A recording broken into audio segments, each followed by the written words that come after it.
Les options n'importe où sont de plus en plus Bon, je viens de populaires. quitter C'est beaucoup de jeunes, mais pas que. Il y a aussi des Natashquan. familles. Alors, c'est quelque chose qui de plus en plus apprécie de partir spontanément. Et je me dirige vers Kegaska, qui est la fin de la route. Donc cette route se termine dans 67 km. Dans un contexte d'inflation. Et après, il n'y a plus de route. Il a plu toute la nuit. Je suis bien content d'avoir pris une chambre. J'ai pu faire sécher mon sac de couchage et puis les habits qui étaient encore mouillés. Et j'ai bien dormi. Et ce matin, visibilité zéro. Quand il n'y a pas d'arbre à droite, là, la mer est juste là, mais on ne la voit même pas. Bon, là, il est 6h50 du matin. J'espère que ça va se lever un petit peu plus tard dans la matinée. Voilà, mais on s'approche de la fin de la route. Sur la route, on va s'arrêter à Natashquan, où il y a les fameux galets qui sont des anciennes maisons de pêcheurs. Voilà, et ensuite Kegaska. Bon, on voit qu'on approche de la fin de la route. À partir de Natashquan, la route n'est plus pavée. C'est la route de gravel pour les 40 derniers kilomètres. Dans le brouillard. Super. Roulé par un gars. Québec et vers l'est, là, c'est plus probable que nous ayons des orages de ce côté-là cet après-midi. Voilà, encore 40 km et la route est terminée.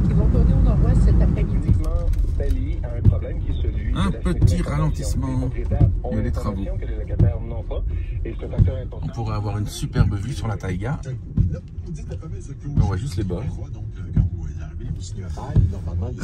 Je crois qu'ils sont en train de faire des travaux d'asphaltage.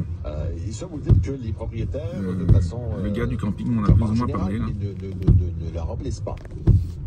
À peu près un propriétaire sur 5 le fait. Alors, dans ce sens, c'est une opération incitative, mais c'est pas Ils remettent de la gravelle. tous les propriétaires font ça.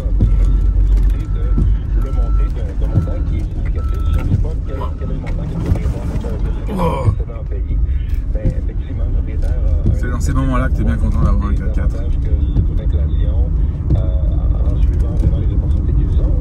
Et c'est reparti. À date, je crois que des camions. Aucune voiture.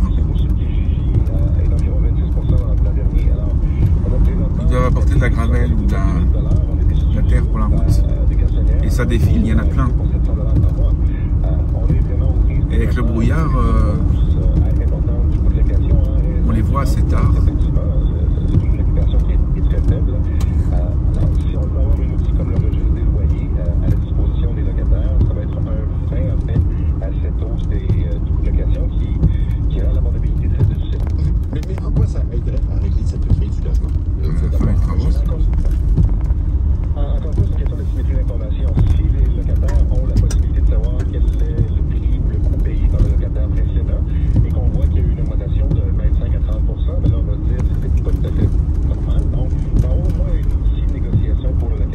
La route est belle.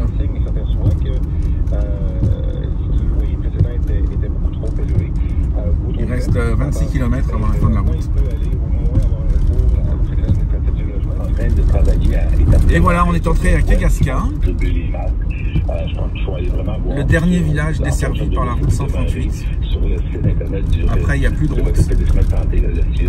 Dans votre territoire, ils vont pouvoir exactement savoir où vous pouvez avoir ce genre de masque-là à Montréal. Oui. Alors, sur la pertinence du masque, hein, c'est votre expertise. Il y a le docteur Luc Boileau, le directeur national de la santé publique, qui disait il y a 3 semaines, lors du premier épisode de Smog, hein, que le port du masque N95 à l'extérieur n'était pas nécessaire. Or, ils ont dû passer la ligne ici. Oui, c'est vrai que la qualité de l'air s'est détériorée depuis. Est-ce que le N95, il est, oui ou non, recommandé?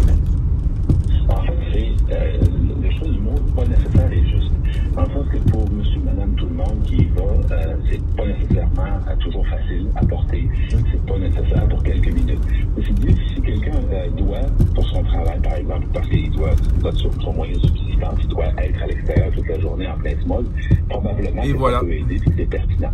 Il faut savoir c'est que les masques, pas les N95, mais les masques de procédure, les masques standards. La fameuse fin de la route 138. On se sent protégé, ça n'a aucune oui, mais elle alors que le N95 a une efficacité trouvée quand même assez élevée et à ce moment-là, ça peut être tout à fait utile de le porter pour ceux qui... Et voilà, on est arrivé.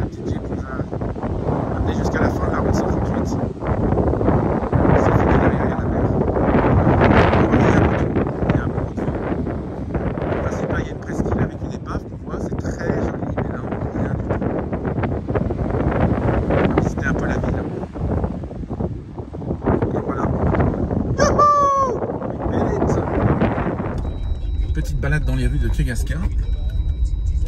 Il n'y a pas beaucoup de rues, il y en a peut-être une dizaine de rues. Et là, on va à l'office du tourisme chercher notre autocollant s'ils sont ouverts, sinon on va attendre. Les gens se baladent en VTT ici. Ça a l'air d'être là. Non. Centre intégré de santé.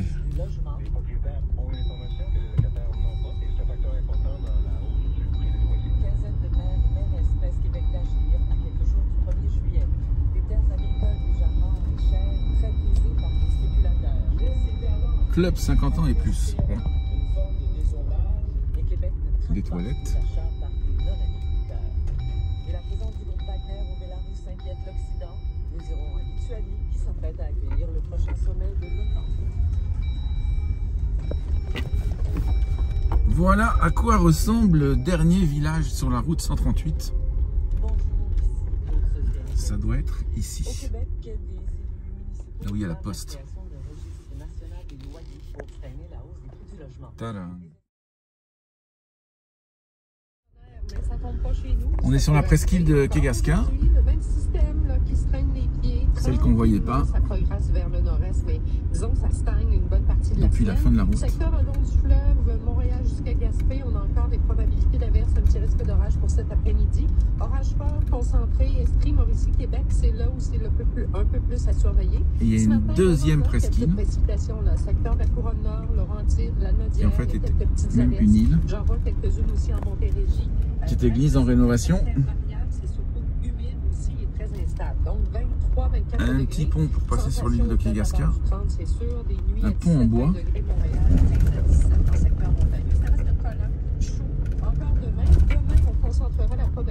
Surtout le matin, puis un dégagement dans l'après-midi.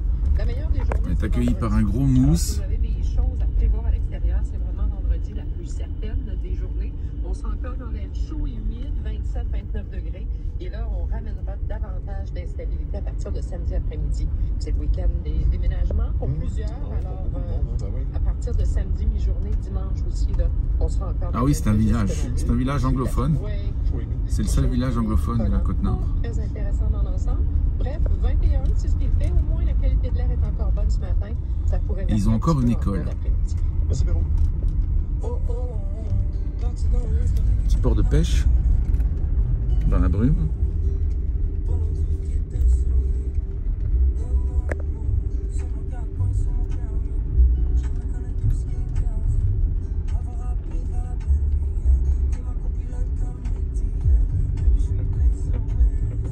Les baraques du port de pêche. La mer qui est juste là.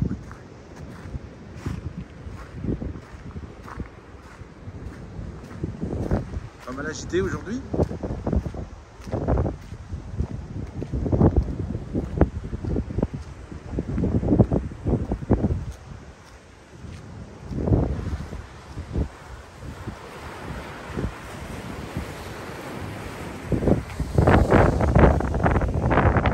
Motoneige.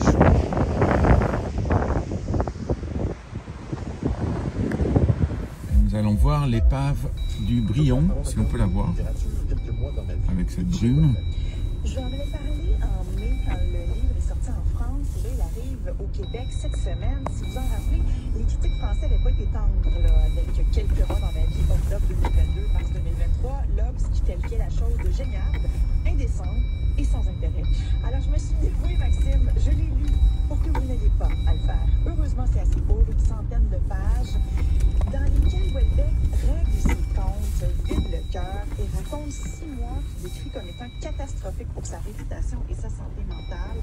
Il est affecté à ce moment-là par 2 scandales. D'une part, les propos islamophobes qu'il a tenus dans un entretien avec le philosophe français Michel Onfray dans la revue Front Populaire. Ça a été publié en décembre. Et il se rend compte que ses réflexions, à ce moment-là, empruntaient plusieurs raccourcis qu'il qualifie aujourd'hui de rapides, approximatifs, faux, stupides. Donc, il s'excuse. Il s'excuse à tous les musulmans. Mais il parle aussi des journalistes qui lui ont reproché ses propos comme étant des êtres venimeux, voire des salauds. Eh bien, il y a des gars qui viennent ici avec des camping-cars. Hein. voir comment ils font. Il est aussi un peu comptable, hein. Il dit, ben la revue, il s'est très bien vendu, puis moi, j'ai pas touché à 1 centime de ça, là.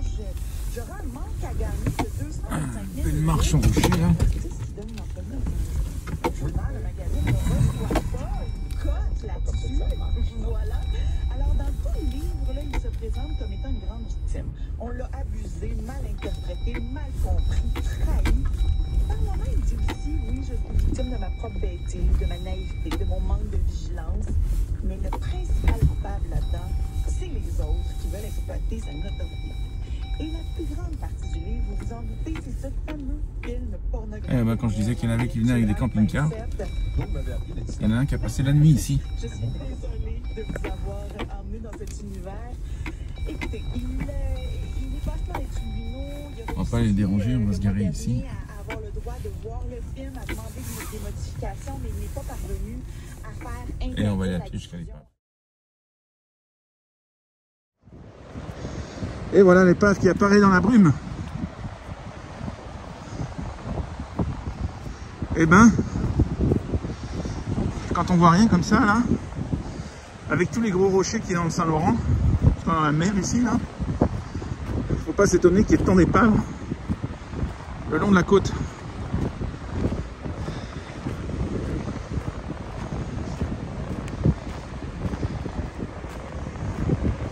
Et voilà la fameuse épave du Boiron, un bout de tôle rouillée. C'est pour ça que les gens viennent jusqu'ici, jusqu'au bout du monde. Je peux pas aller plus loin là. On peut vraiment pas aller plus loin. La peine c'est des cubes.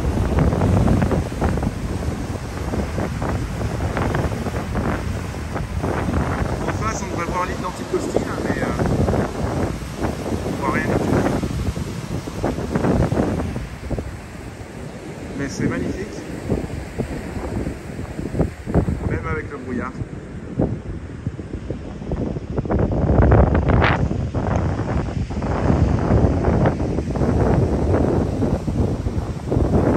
Et voilà.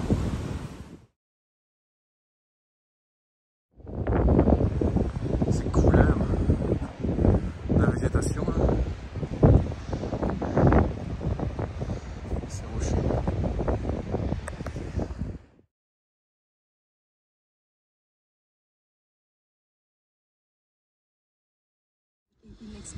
L'école de Kegaska, ils ont la chance d'avoir une école encore, parce que sur la route j'ai croisé des villages où les gens me disaient que quand l'école a fermé, le village est mort. Voilà. Donc c'est une école anglophone. Un petit chemin de sable le long de l'aéroport de Kegaska. C'est un tout petit village, mais il y a un aéroport. Et là, ben, il y avait. C'est tout petit, il y a juste une piste et puis il n'y a même pas d'avion. Et là, je me disais, moi, en fait, j'ai décidé de faire ça en autonomie complète. C'est l'entrée de l'aéroport de Kegaska et c'est le bâtiment principal de l'aéroport. Aéroport Kegaska.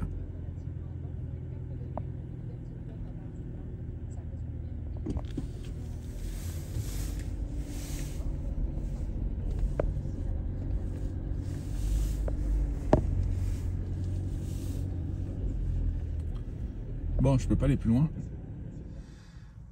Je suis allé m'acheter un yaourt là pour mon petit déjeuner. C'est la seule épicerie du village, la seule.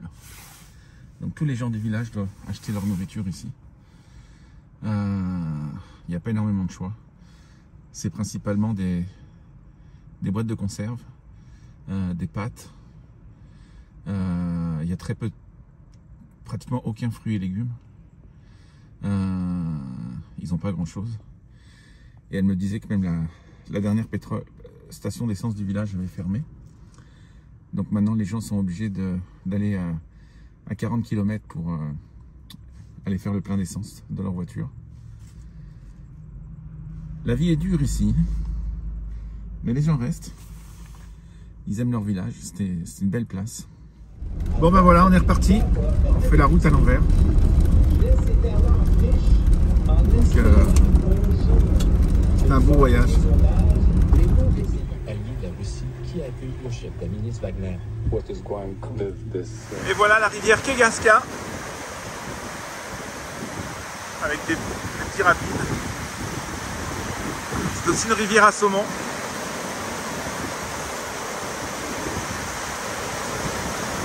Alors on est à Natashquan. Et Natashquan, à Natashquan, on a la maison où est né Gilles Vigneault, qui était un poète, un parolier de chansons et un nationaliste québécois. Donc c'est un musée maintenant. Et donc c'était sa maison natale. Voilà, c'est une maison qui est assez célèbre ici.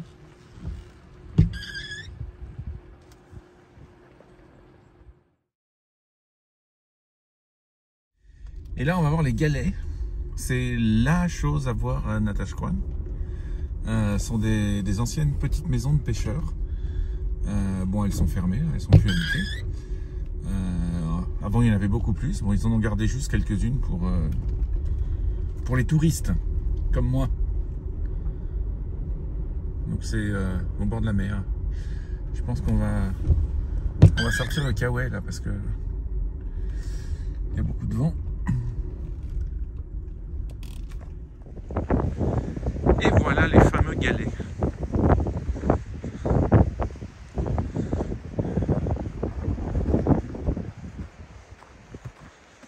Toujours aussi brumeux. Mais ils sont aussi jolis dans la brume.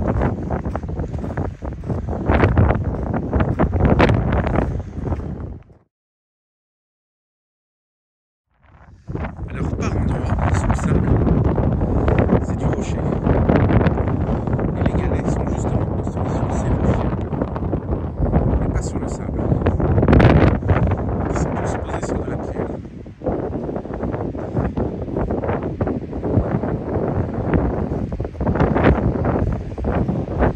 Imaginez-vous qu'il y avait des gens qui vivaient ici à l'époque. C'est grand soleil que ça allait. On se croirait presque dans les Landes.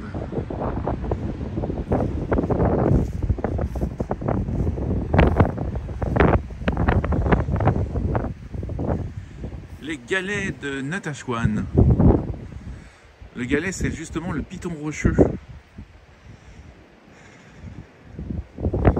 Il est surélevé de 3 mètres par rapport à la mer.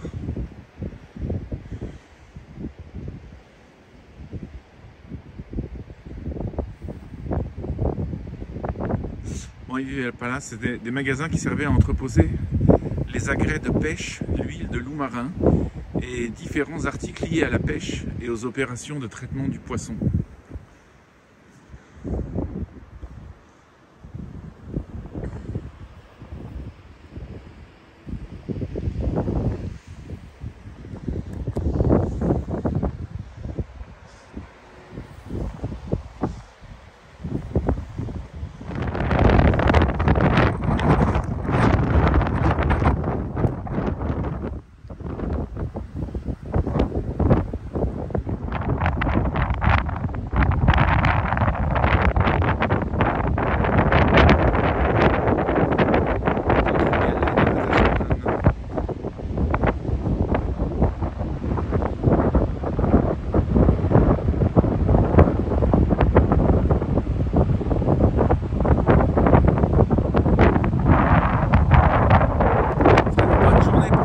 À voile.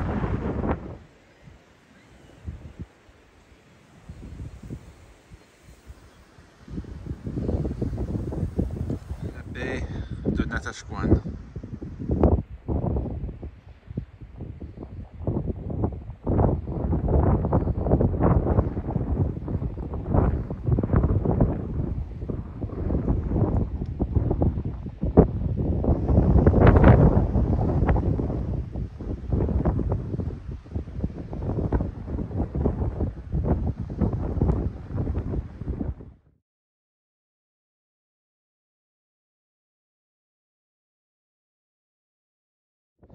Si jamais vous passez la nuit à Natashquan, n'hésitez pas à venir vous échouer à l'Échouerie. C'est un café, un bistrot. Ils font des concerts de temps en temps le soir. Là on est le matin. mais ça a l'air assez sympa. C'est tout en bois à l'intérieur, c'est super beau. Et c'est juste devant la plage.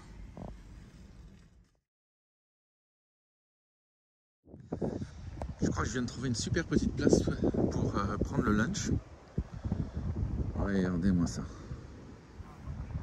Et il y a deux pêcheurs qui sont en train de charger. C'est magnifique.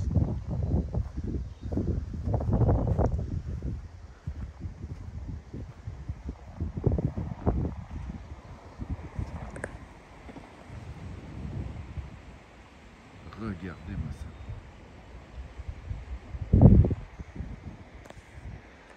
Cette région du Québec là, on a l'impression qu'on est dans les films avec les trappeurs qui parcouraient le pays en canoë et tout. C'est vraiment splendide.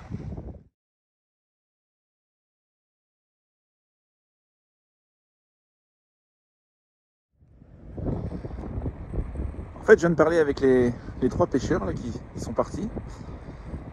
C'était la pêche au homard.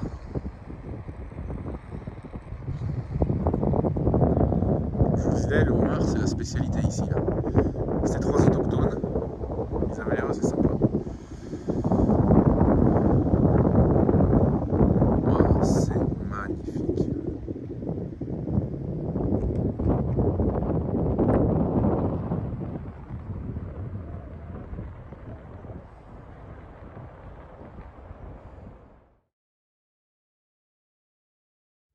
Alors pour le déjeuner, pour le lunch, j'ai un morceau de saumon fumé du fumoir d'Aguaniche, une poire et la vue. Enfin, le soleil s'est levé.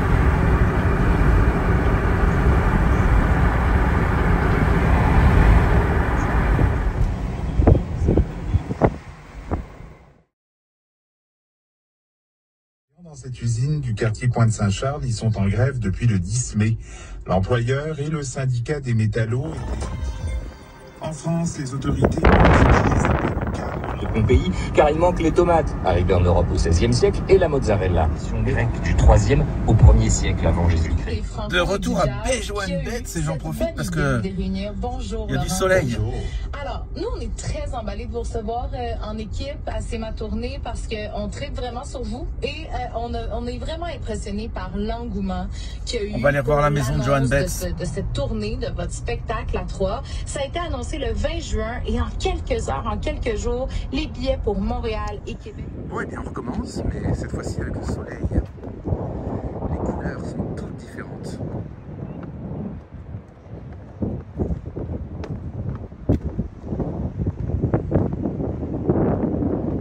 Superbe. Regardez-moi ça.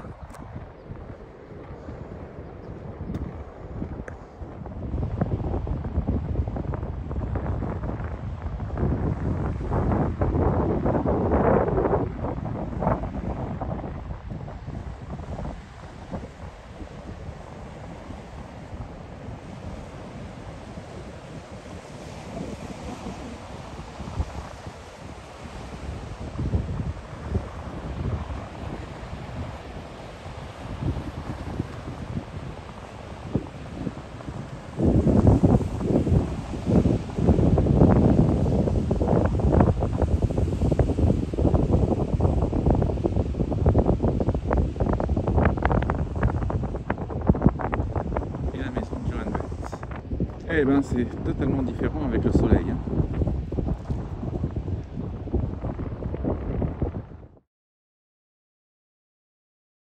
On va revenir par la terre, pas par la passerelle.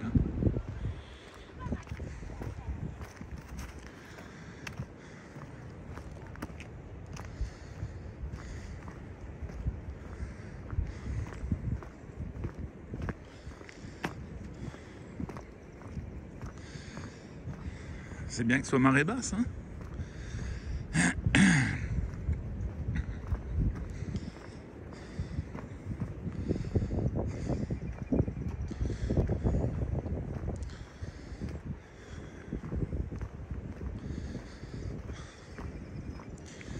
C'est quand même une sacrée meilleure expérience que de traverser sur la passerelle.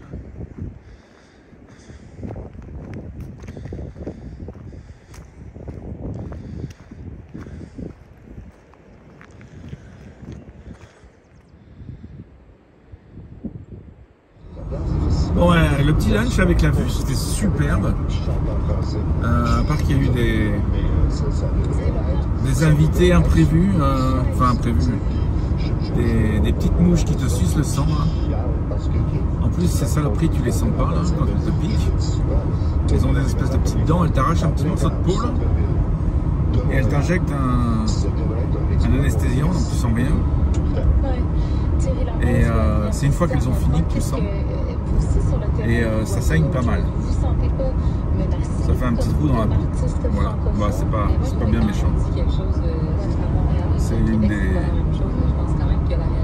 des jolies choses du Québec en été. Il y a pas mal de sortes de mouches qui te sucent le sang. Il y a les maringouins, comme ils appellent ici, là, qui sont des moustiques. Et ça, des moustiques, il y en a des milliards et des milliards partout. On ne peut pas sortir sans s'être badigeonné le corps de spray anti-moustique, anti-insecte. Mais bon, on vit avec.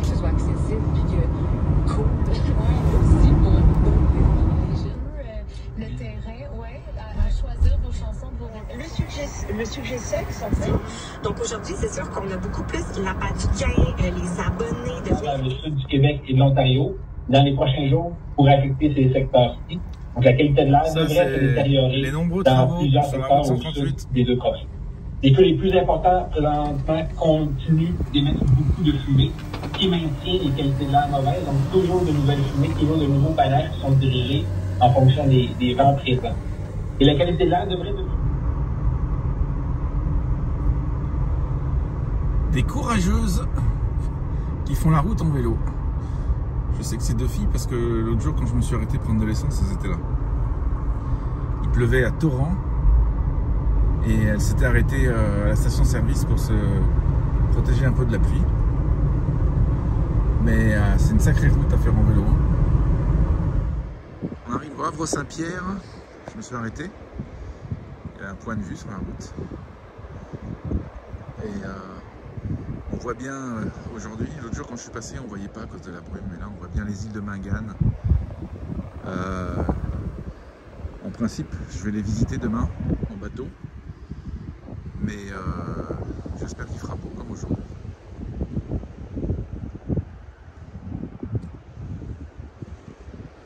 Ah, cette région avec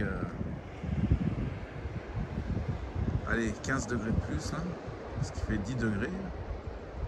Et une mer allez, au moins à 18-19 degrés là, ça sera un truc parfait.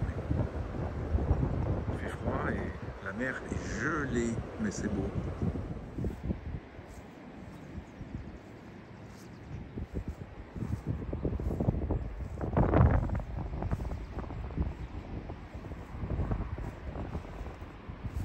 Salut toi. Salut toi. La mouette.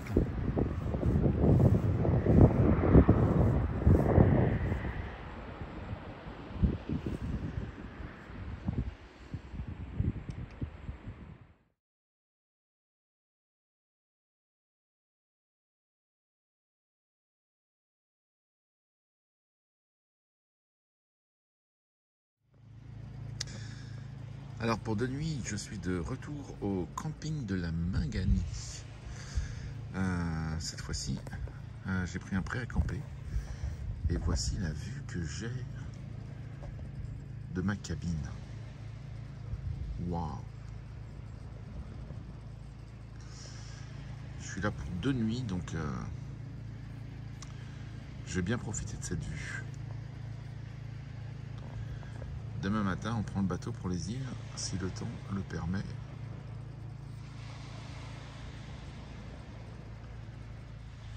Ah, mais là, je vais pouvoir dormir avec le bruit de la mer.